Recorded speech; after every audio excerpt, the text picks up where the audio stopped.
Feel that the superintendent of public instruction should continue to be an elected office, or should it be appointed by the governor? Thank you. Dr. Bennett and I are both standing for election on November 4th to a 4-year term. And it would be my expectation, if I were elected by the people on November 4th, that I would be obligated to serve in that capacity for 4 years. By the same token, the people would be obligated to give me 4 years to attempt to accomplish those things that need to be done during the next term. That being said, I think it is a fair discussion if we are going to look at ways to improve state government, make our government more efficient, perhaps involve our people on a greater basis, that anything should be on the table.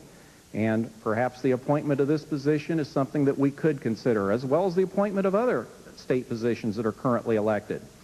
I would say, however, if the state superintendent position is to be appointed, we should look at other methods of appointment, not just the governor making an appointment. Perhaps something we should consider would be that a bipartisan state board of education would make the appointment of a nonpartisan state superintendent.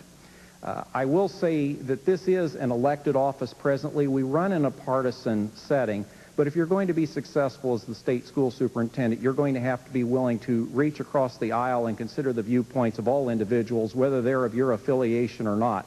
We all are working towards a common purpose, and I believe those that have been successful in this role in the past have been those that have been willing to listen to all parties. Dr. Bennett. I do support an appointed superintendent, and I do support that appointment by the governor.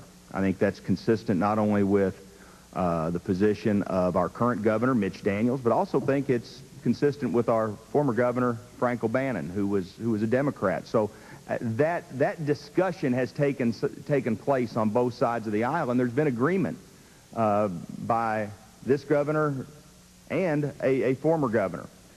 So I do strongly support the appointment. Like Dr. Wood, this is a 4-year term, and I intend to spend all 4 years making education in Indiana the best I can. But I do believe we should take a look at streamlining and depoliticizing this position and making this a cabinet-level position as an appointment by the governor. Dr. Wood, the rebuttal? The only rebuttal that I would make to that is I think we also need to understand that ultimately this decision will not be made by the governor of Indiana or the next state superintendent. It will be made by the people of Indiana through their elected representatives in the Indiana General Assembly. So I think those that have feelings about this issue and want to see this issue discussed should feel empowered to talk with their elected representative or state senator about this particular issue and advocate if they believe it should be considered as an appointed position either by the governor or by the State Board of Ed. I think you should make your feelings known to those representatives once they are elected on November the 4th. Thank you, gentlemen. The next question goes to Dr. Bennett.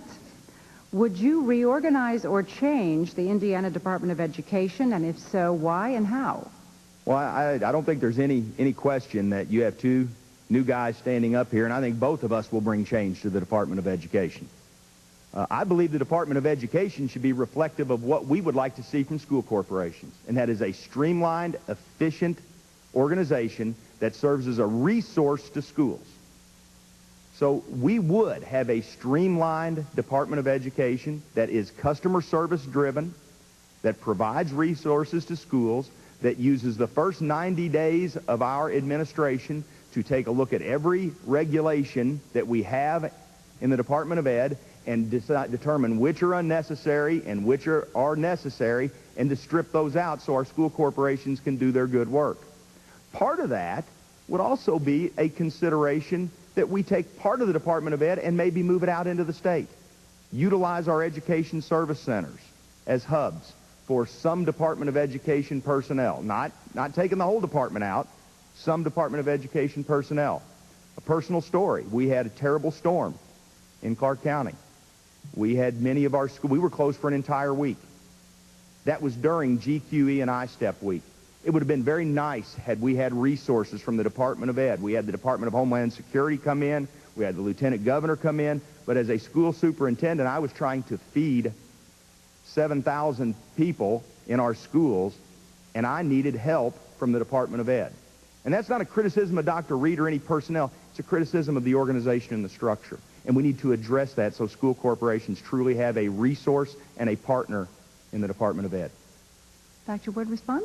Out of necessity, the Department of Education is going to have to change in the next few years because of the statutory requirements from Indiana's accountability system are going to require many of the resources that the department has to be devoted specifically to helping local school corporations make improvements. So there's going to be a shift regardless of who would be elected to this position. I would say, first of all, I agree with many of the things that Dr. Bennett has said about efficiency and being user-friendly. I do not agree with his proposition of moving the department to the education service centers. I think there's a reason we have our state government in Indianapolis because of its central location. And again, it's a support organization. It will be supportive of schools throughout the state. I also do not agree that there is going to be a great number of regulations that will be stripped from the department, regardless of who sits in the chair. There are generally pretty good reasons why you have regulations, and if there's anything we've learned as a country in recent months, there's a real downside sometimes to very quickly discarding regulations, and you need to be sensitive before you throw out the rule book. So I think there are some of the basic agreements and some of the differences we have. I would also say I think there are many very talented people that work for the Department of Education today, and if I were elected, I would certainly hope to retain some of those individuals in their roles. So it's not, if I were to be elected as a different party from the current office holder, that I would want to come in wholesale and completely eliminate everyone that works in the department today. And Dr. Bennett? I'd like to just talk a little bit about deregulation, because I hear many times about what would schools look like if we had businessmen running them.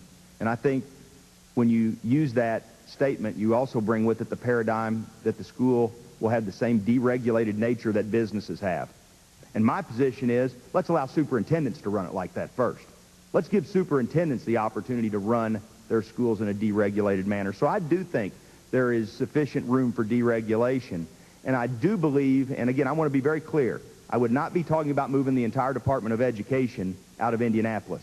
I'm talking about moving individuals on a resource basis out to our service centers so that schools can reach out and touch them immediately in a time of need and get a direct answer to a direct question. All right, thank you. Next question goes to Dr. Wood.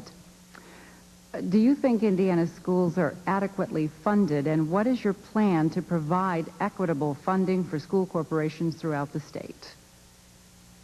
Anytime you're talking about funding for schools, you have to recognize that we have to do all that is possible and all that is reasonable for the children of this state. They are our most important untapped natural resource. But you also have to temper those decisions within the economic realities of your society and of your community. No responsible community official is going to put a chilling effect on the economic development of their community. So what I'm suggesting to you is we are going to have to do all that is reasonably possible for our students. We always need to find that threshold where we're moving up to the point where we're doing everything that is reasonable, but not crossing the line where we're going to have a negative impact on our community because we are overtaxing or drawing too many resources into our public school system.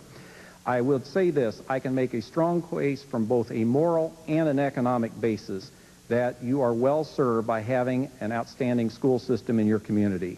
When the community has confidence in the schools, your good families will stay, your good employers will stay, and you will be in a position where you will attract employers to your community that will help you with your tax burden. So it's an investment, and it's the idea, sometimes it takes some money to make money, and we don't want to lose sight of that. I think the thing you have to recognize is sometimes the most responsible public official isn't the one that says they're going to cut your taxes and save your money. It's the person who's going to do the best with your money, and the person that sometimes, even in an unpopular venue, is going to say, we're going to have to spend some money at this time to protect the integrity of our community and to be looking to the future.